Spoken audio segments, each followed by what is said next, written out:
সুপ্রিয় শিক্ষার্থীবৃন্দ, আমার প্রীতি এবং শুভেচ্ছা গ্রহণ করো। আশা রাখি তোমরা প্রত্যেকেই ভালো আছো, নিরাপদে আছো। আবারও তোমাদের মাস্টার্সের ক্লাস নিয়ে তোমাদের সামনে আমি উপস্থিত হয়েছি। ডক্টর মুক্তা সাহা, সহযোগী অধ্যাপক, রাষ্ট্রবিজ্ঞান বিভাগ, ঢাকা কলেজ, ঢাকা। তোমরা সবাই খুব ভালো করে জানো যে আমি যে পেপারটি পড়াই সেটা হলো বাংলাদেশের রাজনীতি, এবং এটি এমন একটি পেপার যে পেপারের বিষয়বস্তু সম্পর্কে আমরা অনেক ছোটবেলা থেকেই, মানে পড়াশোনা শুরু থেকেই বা এর আগে থেকেই পরিবার থেকেই একটু একটু একটু একটু করে জেনে আমরা আজকের পর্যায়ে এসেছি। তো বিষয়বস্তুগুলি মোটামুটি এক থেকে গেলেও আমাদের উপস্থাপন, আমাদের খাতায় যে প্রেজেন্টেশন যেটাই আমরা বলি না কেন, বা আমাদের যে জ্ঞানের পরিধি, সব কিছুই আমাদের বৃদ্ধি পেয়েছে। আমরা ছোটবেলায় যেভাবে ভাষা আন্দোলন লিখতাম একজন মাস্টার্সের স্টুডেন্ট হিসেবে, সেভাবে আমরা এখন লিখব না, কিন্তু আমাদের বিষয়বস্তু কিন্তু এক থাকবে। তো ইতিমধ্যেই এই করোনাকালীন পরিস্থিতিতে তোমাদের অনেকগুলি ক্লাস নেওয়ার সুযোগ আমি পেয়েছি। সেজন্য আমি ঢাকা কলেজ কর্তৃপক্ষের প্রতি কৃতজ্ঞতা প্রকাশ করছি, কারণ অসময় জীবনে আসবে, এই অসময়কে আমরা কিভাবে মনের শক্তি দিয়ে জয় করে আমরা সামনের দিকে এগিয়ে যাব, সেটাই জীবন। তো খুব শীঘ্রই আমরা আশা রাখি যে আমরা স্বাভাবিক জীবনে ফিরব এবং আমরা এই সংকটকালীন পরিস্থিতি থেকে মুক্তি পাব।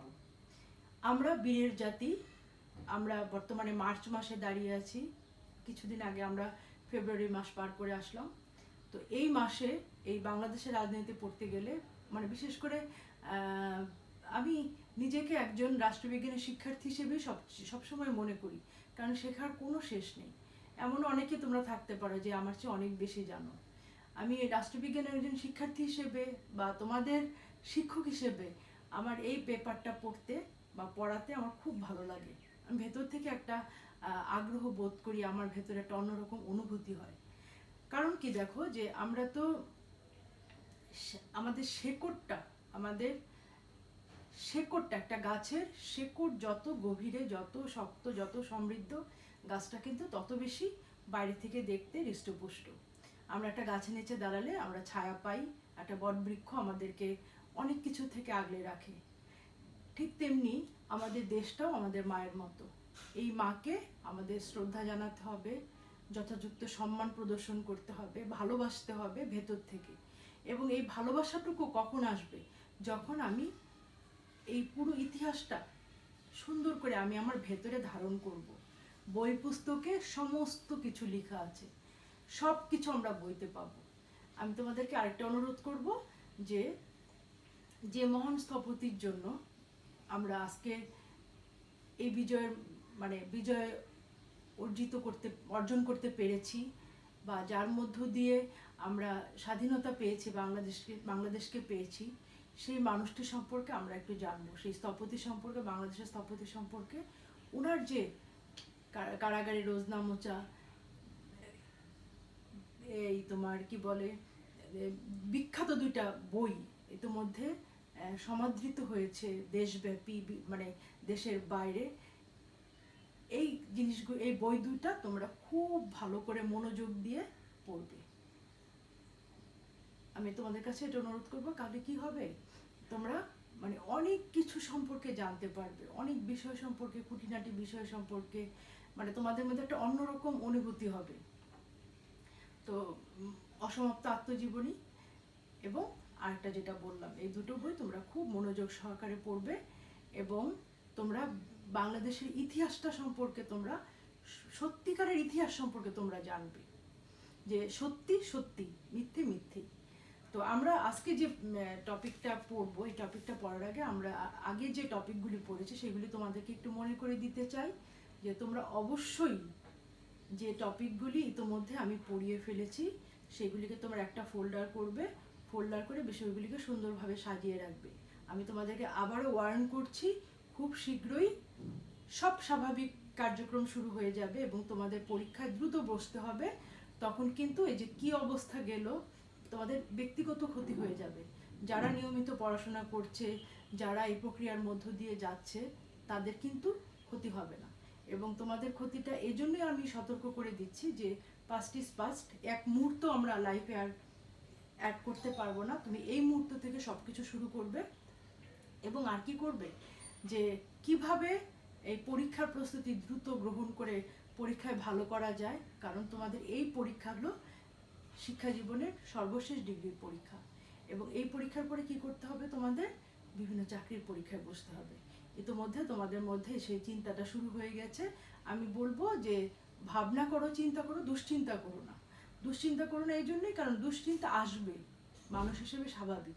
কিন্তু কিভাবে তুমি নিজেকে এই শিক্ষা কার্যক্রমের পরে কিভাবে একটা আরেকটা প্রক্রিয়ার মধ্য দিয়ে নিজেকে তুমি একটা চাকরির পরীক্ষায় বসাবে, সেই যে প্রস্তুতি, ব্যাপক প্রস্তুতি তোমরা একটু একটু করে বুদ্ধিমত্তার সাথে প্রতিদিন রুটিন করে একটু একটু করে আগাও। তো এই তোমাদেরকে সতর্ক করে আমি আমার আজকের যে টপিক, সেই টপিকে আমি প্রবেশ করছি।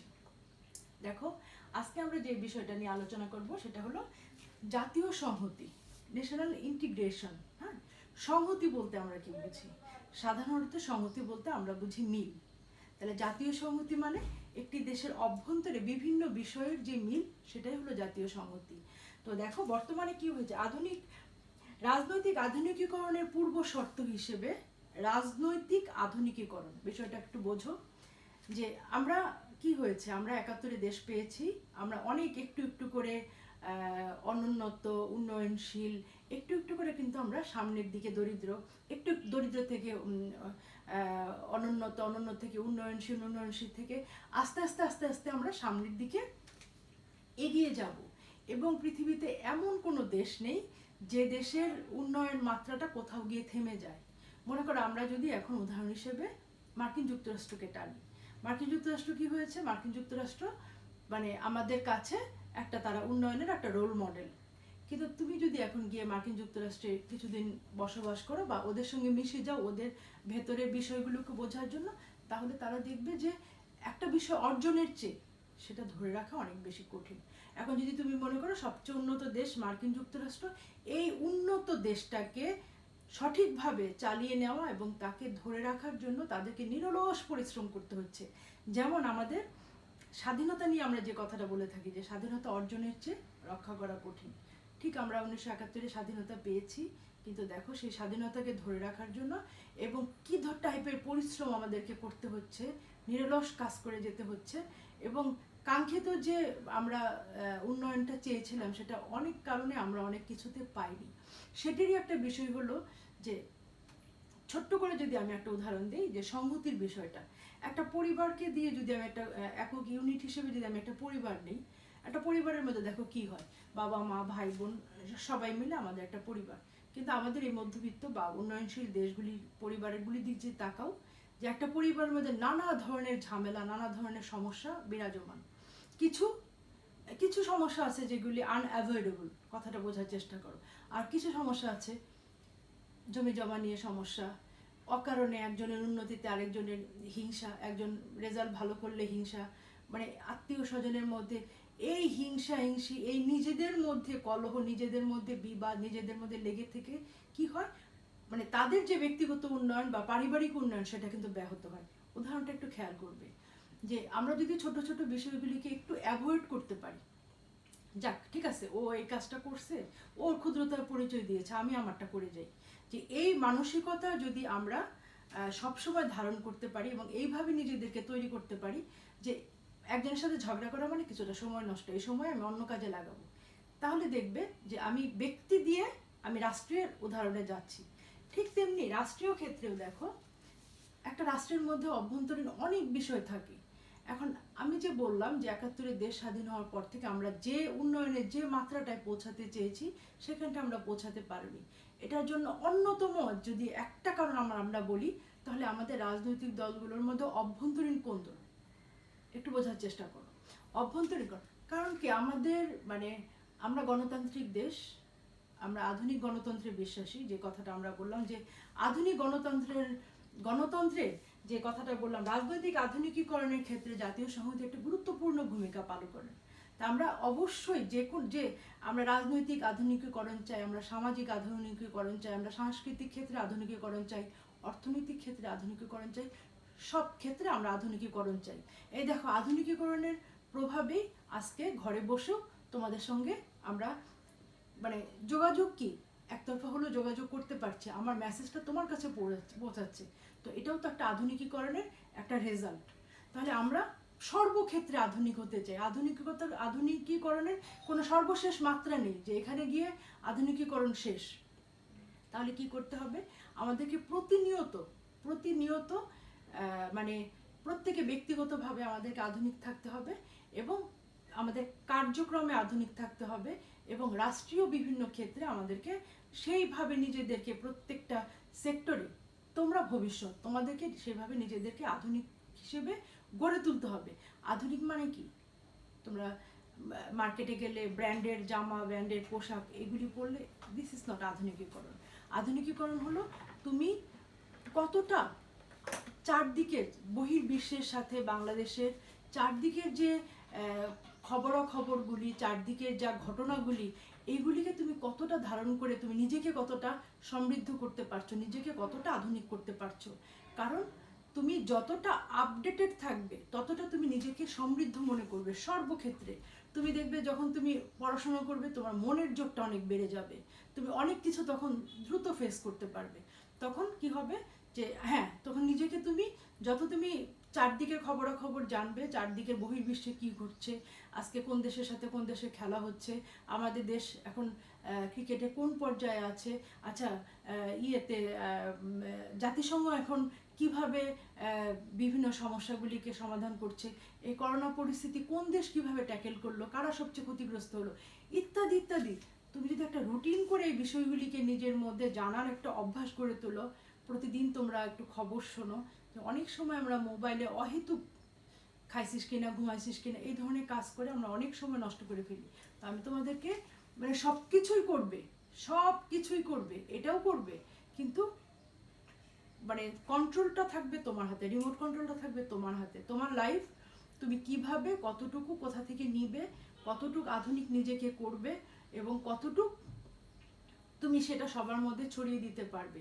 এই প্রক্রিয়াটা যারা শুরু করেছো অনেকেই হয়তো অনেক এগিয়ে আছো, যারা দুই একজনও যদি পিছিয়ে থাকো আমার এই কথাগুলি শুনে নিজেকে একটু ভাববে যে সামনে তোমাদের এই যে শিক্ষা কার্যক্রমটা শেষ করলে এই শিক্ষা কার্যক্রমের সমাপ্তি হবে এই সার্টিফিকেটের মধ্য দিয়ে এবং এরপরেই তোমাদেরকে একটা জীবনের বড় একটা চাকরির পরীক্ষায় বসতে হবে। ভয় পাওয়ার কিছু নেই। তোমার পূর্বসূরি যারা সবাই এই প্রক্রিয়ার মধ্য দিয়ে এখানে এসছে, কাজে তারা যদি পেরে থাকে তুমিও অবশ্যই পারবে। সেই মনের জোর, সেই সাধনা, সেই শ্রম তোমাকে দিতে হবে। তাহলে আমরা দেখি যে জাতীয় সংহতি যেরকম একটা পরিবারের মধ্যে একটা একাত্ম বন্ধন থাকলে, সবার সাথে সবার খুব ইন্টিমেসি থাকলে, সবচেয়ে বড় কথা মনের শান্তি যদি থাকে, তুমি যদি দিন শেষে সারাদিন কাজ করে বাসায় এসে একটা শান্তিপূর্ণ একটা পরিবেশ পাও, বাবা মা ভাই বোন যারাই আছে সদস্য সবার সাথে একটা হৃদ্যতামূলক সম্পর্ক পাও, তোমার কিন্তু ঘরে ফেরার জন্য মনটা খুব টানবে। আর যদি এসেই দেখো ঝগড়াঝাটি, ওর বিরুদ্ধে কমপ্লেন, ওর সাথে ঝগড়া ইত্যাদি ইত্যাদি যদি পাও, তোমার একটা নেগেটিভ একটা অ্যাটিটিউড তৈরি হবে পরিবারের প্রতি। কাজেই আমাদের প্রত্যেকের দায়িত্ব, আমরা শুধু অন্যকে দোষারোপ করব না, অন্যর ঘাড়ে দোষটা চাপিয়ে দেব না, আজকে ওর জন্য এটা হলো মানে আমি সাধু এরকম না। আমরা বুদ্ধি দিয়ে, বিবেচনা দিয়ে, বিবেক দিয়ে সবকিছু চিন্তা করব। আমরা ঘরের সম্মানটুকু রাখবো, আমরা মাকে যথার্থ সম্মান দিব, বাবাকে যথার্থ সম্মান দিব, তাদের কোনো ভুল কোনো চিন্তা ভাবনা থাকলে সেগুলিকে আমরা আমাদের মতো করে বুঝিয়ে তাদেরকে সঠিক মানে পন্থায় আনবো। বাবা মা শ্রদ্ধার ব্যক্তি, তারা ভুল করতেই পারে, তারা একটু আগের, কিন্তু তুমি একজন আধুনিক ছেলে, তুমি একজন আধুনিক মানুষ, তাহলে তুমি কি করবে? তুমি তোমার লেখাপড়া, বুদ্ধিমত্তা সব কিছু দিয়ে তার সেই ভুল ধারণাটা, তার সেই মনে করো কোনো বিষয়ে কোনো গোড়ামিকে তুমি অবশ্যই চেষ্টা করবে সেটাকে শুধরে দিতে।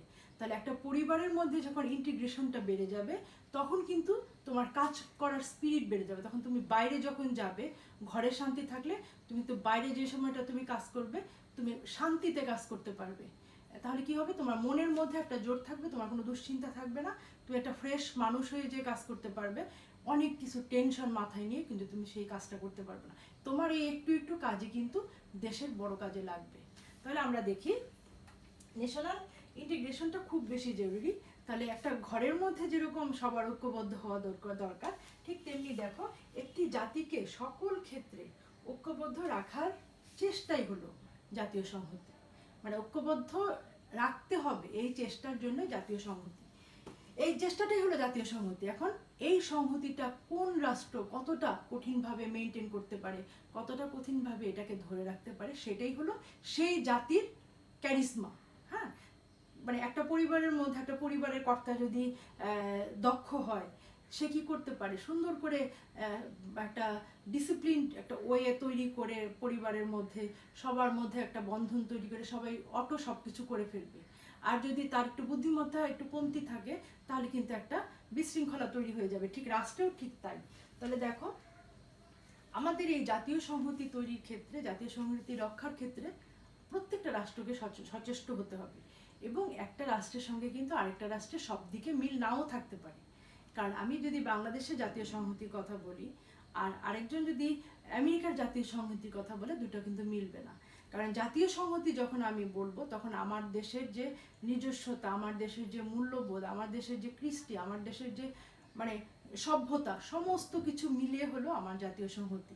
ঠিক তেমনি বিভিন্ন জাতি বিভিন্নভাবে তাদের ন্যাশনাল ইন্টিগ্রেশনকে রক্ষা করবে। এবং এই ন্যাশনাল ইন্টিগ্রেশনটা যত বেশি শক্তিশালী হবে, স্ট্রং হবে, তত তাদের উন্নয়নের জন্য আমাদের মেইন উদ্দেশ্য কি, যে আজকে বাংলাদেশ যে জায়গাটা অবস্থান করছে, এই জায়গা থেকে আমরা আরও far far far far far সামনে এগিয়ে যেতে চাই। কারণ আমাদের যে রুট, আমাদের যে ইতিহাস, আমাদের যে ভাষার জন্যে মানুষের প্রাণ, আমাদের যে দেশের জন্য, দেশের স্বাধীনতার জন্য মানে এতগুলি প্রাণ আমরা হারিয়েছি, এই প্রাণ হারানোটাকে আমাদেরকে শক্তি হিসেবে গ্রহণ করতে হবে যে এই ধরনের ইতিহাস বিশ্বে বিরল। কাজে আমার দেশের ইতিহাসটাকে, এই বিষয়গুলিকে, মূল্যবোধগুলিকে আমি যখন ভেতরে ধারণ করে আমি যখন সামনে এগোবো, তখন কিন্তু আমার কাজের আমার কাজের ধরনও আলাদা হবে, আমার কাজের আউটপুটটাও আলাদা আসবে। তাহলে আমরা দেখি, তোমাদের সবার মধ্যে কিছু কমন কোশ্চেন থাকে। মনে করো যে আমি একটা উদাহরণ দিয়ে বুঝিয়ে দিই, পরে ভুলে যাব। মনে করো তোমাদের প্রশ্নটা আসলে এরকম, জাতীয় সংহতি কি, বা জাতীয় সংহতি বলতে কি বুঝো, এবং জাতীয় সংহতি অর্জনের কৌশল সমূহ আলোচনা করো। কি কি কৌশল শব্দটা একটু খেয়াল করো, কি কি কৌশল অবলম্বন করে জাতীয় সংহতি রক্ষা করা যায়। আমি তোমাদেরকে বলেছি উদাহরণ দিয়ে যে একটা পরিবারের মধ্যে পরিবারের কর্তা যদি একটু কৌশলী হন, একটু বুদ্ধিমত্তার অধিকারী হন, তিনি অনেক কিছু অনেক ডিসিপ্লিন খুব গল্পচ্ছলে সহজভাবে চাপিয়ে দিতে পারেন। আবার যদি একটু কৌশলে একটু ভুল হয়, তোমাকে যদি বলা হয় এই তোমাকে এটা করতেই হবে, কালকে থেকে ভোর 5টায় ঘুম থেকে উঠতে হবে, তুমি কিন্তু মনে মনে রাগ হবে, এটা আবার কেমন কথা। কিন্তু বিষয়টা যখন তোমাকে সুন্দরভাবে একটা পরিস্থিতি তৈরি করে বুঝিয়ে বলা হবে যে তোমাকে একটু সকালে ঘুম থেকে উঠলে এই উপকারিতা হবে, বা আমাদের পরিবারের মধ্যে এই জিনিসগুলি তৈরি হবে, তখন কিন্তু তুমি নিজে থেকেই তোমার একটা তাগিদ তৈরি হবে যে না, এ কথাটা তো সত্যি। ঠিক তেমনি এই কৌশলগুলি অবলম্বনের মধ্য দিয়ে একটা রাষ্ট্রের মধ্যে জাতীয় সংহতি তৈরি হতে পারে। তো যদি তোমাদের প্রশ্ন থাকে জাতীয় সংহতি কাকে বলে বা জাতীয় সংহতি কি, তাহলে তোমরা এখানে কতটুকু আলোচনা করবে একটা সংজ্ঞার জন্য। তোমরা 2-3টা সাধারণ সংজ্ঞা দিলে, এরপর অনেক রাষ্ট্রবিজ্ঞানী অনেকভাবে, সমাজবিজ্ঞানীরা অনেকভাবে সংজ্ঞায়িত করেছেন। তার মধ্যে মাইরন ওয়েনার এবং রওনক জাহান, ডক্টর রওনক জাহানের সংজ্ঞাটা আমি তোমাদেরকে একটু পড়ে শোনাচ্ছি। সেটা হলো, প্রফেসর রওনক জাহান ওনার মতে ব্যাপকভাবে জাতীয় সংহতি বলতে যে প্রক্রিয়াকে বোঝানো হয়েছে, যা দ্বারা একটি জাতির রাজনৈতিক ব্যবস্থা সৃষ্টি করা হয়, যা সকল আঞ্চলিক উপব্যবস্থাকে অধীন অথবা অঙ্গীভূত করে ফেলে। তাহলে দেখো কি বলেছে উনি, আরেকবার একটু বোঝার চেষ্টা করো। এমন একটি জাতীয় রাজনৈতিক ব্যবস্থা সৃষ্টি করা হয় জাতীয় সংহতি দ্বারা, যা সকল আঞ্চলিক উপব্যবস্থাকে, আঞ্চলিক উপব্যবস্থা মানে ক্ষুদ্র ক্ষুদ্র ভাবে আমাদের যে ব্যবস্থাগুলি রয়ে গেছে, সেই আঞ্চলিক উপব্যবস্থাকে অধীন করে ফেলবে এবং অঙ্গীভূত করে ফেলবে। আমি তোমাদেরকে সহজ করে বুঝিয়ে দিচ্ছি। আঞ্চলিক উপব্যবস্থাকে একীভূত করে ফেলবে। যে মনে করে যে বাংলাদেশের কথা যদি বলি, তাহলে আমাদের যে থানা, উপজেলা, জেলা পর্যায়ে যেভাবে আমাদেরকে জাতীয় সংহতিটা বিভিন্নভাবে ছড়িয়ে ছিটিয়ে রয়েছে, সেটাকে সমস্তটাকে এক করে কেন্দ্রীভূত করে ফেলা এবং একাঙ্গী করে ফেলা, একসাথে করে ফেলাটাকে উনি জাতীয় সংহতি বলেছেন। কারণ এটা যদি বিচ্ছিন্ন অবস্থায় থাকে, তাহলে আমরা যে কাঙ্ক্ষিত গোলটা চাচ্ছি, সেই গোলে আমরা পৌঁছাতে পারবো না। এরকম করে তোমরা 2-3টা সংজ্ঞা দিবে। ঠিক তেমনি মাইরন ওয়েনারও জাতীয় সংহতির সংজ্ঞা দিয়েছেন এবং উনি কয়েকটা পূর্ব শর্ত বলেছেন। তাহলে তোমরা কি করবে, জাতীয় সংহতির সংজ্ঞা দিতে গিয়ে প্রথমে একটা সাধারণ সংজ্ঞা দিবে, এরপরে 2 থেকে 3 জনের মানে প্রামাণ্য সংজ্ঞা দিবে, এরপর তোমরা ছোট্ট করে নিজের মতো করে প্রামাণ্য সংজ্ঞা এবং সাধারণ সংজ্ঞাকে এক করে তোমরা একটা একটা সহজ একটা ডেফিনেশন নিজের মতো করে টানবে। বাস 1 পেজের মধ্যে তোমার জাতীয় সংহতি বলতে কি বোঝায় বা জাতীয় সংহতি কি এটা শেষ হয়ে গেল। এরপরে তুমি দেখবে যে জাতীয় সংহতি অর্জনের কৌশলসমূহ কী কী, ওটার মধ্যে আমি যাচ্ছি। এই কৌশলে যাওয়ার আগে মাইরন ওয়েনার জাতীয় সংহতি কয়েকটি পূর্ব শর্তের কথা বলেছে, যেটা নাকি আমার কাছে খুব গুরুত্বপূর্ণ মনে হয়েছে। তোমরা এটা দেখো যে পূর্ব শর্তগুলি কি। আমি তোমাদেরকে অলরেডি অনেক কিছু বলে ফেলেছি গল্পের মতো করে, পরিবারের উদাহরণ দিতে গিয়ে। দেখো, ভৌগোলিক জাতীয়তাবোধ সৃষ্টি, একক জাতিভিত্তিক কেন্দ্রীয় কর্তৃপক্ষ প্রতিষ্ঠা করা। ভৌগোলিক জাতীয়তাবোধ সৃষ্টি, আমাদের একটা ভৌগোলিক এরিয়া আছে, এই এরিয়ার মধ্যে সবার মধ্যে, এই ভৌগোলিক এরিয়ার মধ্যে যত মানুষ আছে প্রত্যেকটা মানুষের মধ্যে একটা জাতীয়তা বোধ তো দেখা যায় না, এটা একটা বোধ, এটা একটা অনুভূতি। এই অনুভূতিগুলি আমাদের বিভিন্নভাবে তৈরি করার যে প্রক্রিয়াগুলি, সেই প্রক্রিয়ার মধ্যে দিয়ে যেতে হবে। এখানে বিভিন্ন ধরনের তোমার নিয়ামককে কাজে লাগাতে হবে। এরপরে দেখো, একক জাতিভিত্তিক কেন্দ্রীয় কর্তৃপক্ষ প্রতিষ্ঠা করা, যেটা নাকি আমরা রৌনক জাহানের প্রামাণ্য সংজ্ঞার মধ্যে দেখতে পেয়েছি যে কেন্দ্রীভূত করা, সব কিছুকে যা যা ছড়িয়ে ছিটিয়ে আছে সব কিছুকে এক জায়গায় এনে সেই সংহতিটাকে দৃঢ় করা। শাসক এবং শাসিতের মধ্যে ব্যবধান লোপ করা, একটা রাষ্ট্রের মধ্যে যদি কি আছে, আমরা একটা পক্ষ শাসক একটা পক্ষ শাসিত, যদি সাধারণভাবে 2 ভাগে ভাগ করি, এদের মধ্যে ব্যবধান যত লোপ করা যাবে তত বেশি সুবিধা হবে। এরপরে দেখো, জনগণের মধ্যে ন্যূনতম মূল্যবোধ প্রতিষ্ঠা করা। জনগণের মধ্যে ন্যূনতম মূল্যবোধ প্রতিষ্ঠা করতে হবে, যেটা আমি বললাম যে প্রত্যেকটা দেশের ঐতিহ্য আলাদা, ইতিহাস আলাদা, তাদের স্বাধীনতার গল্প আলাদা। প্রত্যেকটা দেশ কিভাবে তাদের নিজেদের মধ্যে এই ঐতিহ্য সব কিছু বজায় রাখবে, নিজেদের মূল্যবোধগুলি গড়ে তুলবে, এটা একটা অনুভূতির বিষয়। এটা এক একটা দেশের এক এক রকম অনুভূতি হবে। এরপরে রাজনৈতিক প্রতিষ্ঠান এবং সংহতিমূলক আচরণ সৃষ্টি। রাজনৈতিক প্রতিষ্ঠানগুলি কি করতে হবে, রাজনৈতিক প্রতিষ্ঠানগুলিকে অনেক বেশি কার্যকরী ভূমিকা পালন করতে হবে। যে বললাম যে থানা উপজেলা পর্যায়ে এই সংহতিকে কিভাবে আরও বেশি বৃদ্ধি করা যায় সেই ক্ষেত্রে খেয়াল করতে হবে এবং আরও বেশি তাদেরকে অনেক বেশি কার্যকরী ভূমিকা পালন করতে হবে। আমাদের এখনও কিন্তু জাতীয় সংহতি অর্জনের কৌশলসমূহ মানে এই আলোচনাটা বাকি রয়ে গেছে। আমি এইটুকু আলোচনা করবো, আর 5 মিনিট সময় নিব।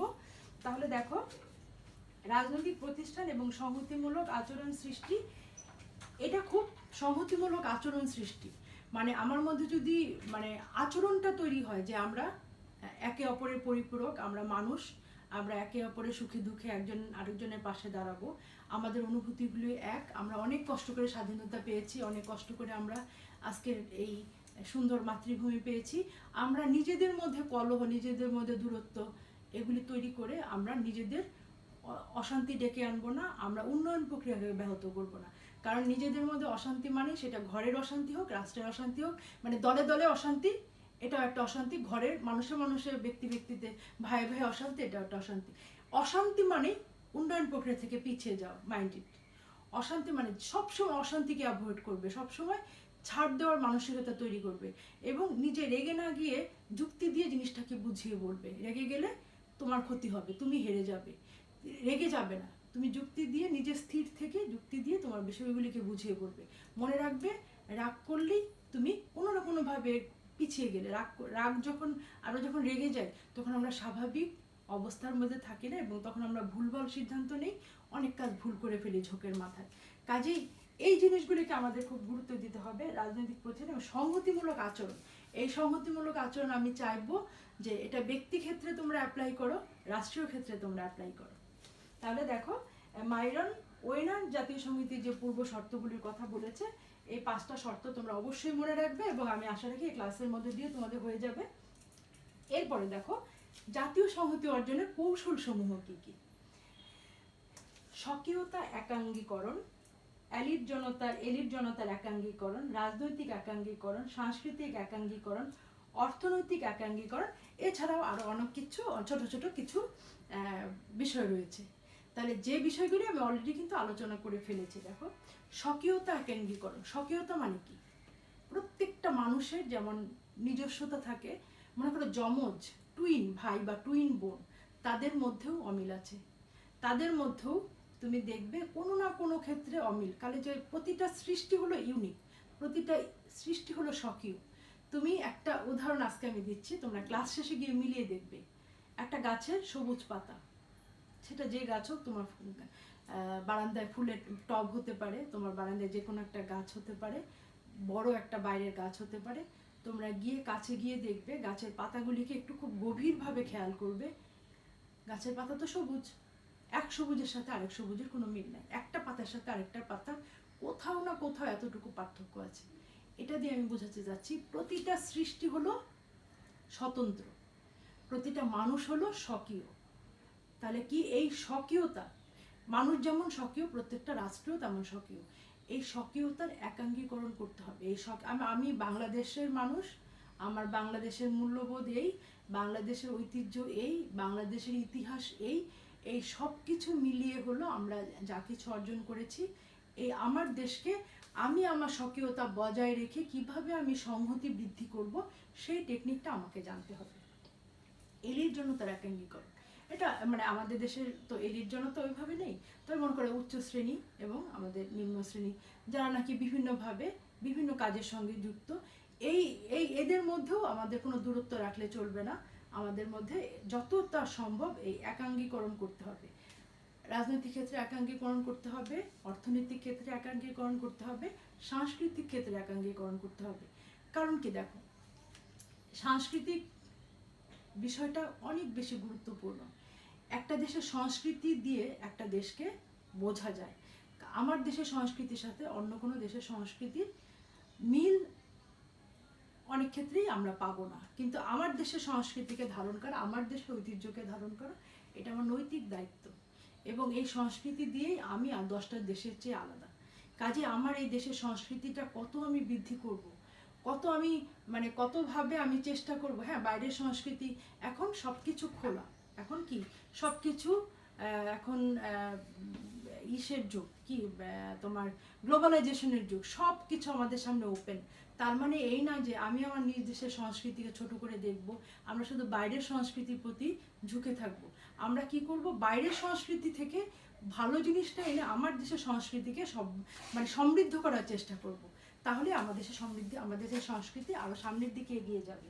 তাহলে দেখো অর্থনৈতিক ক্ষেত্রেও ঠিক, অর্থনৈতিক একাঙ্গীকরণ বিভিন্ন সেক্টরকে, বিভিন্ন সেক্টরে যে ভালো দিকগুলি আছে সবগুলিকে এক করে আমাদেরকে সংহতির ক্ষেত্রে কাজে লাগাতে হবে।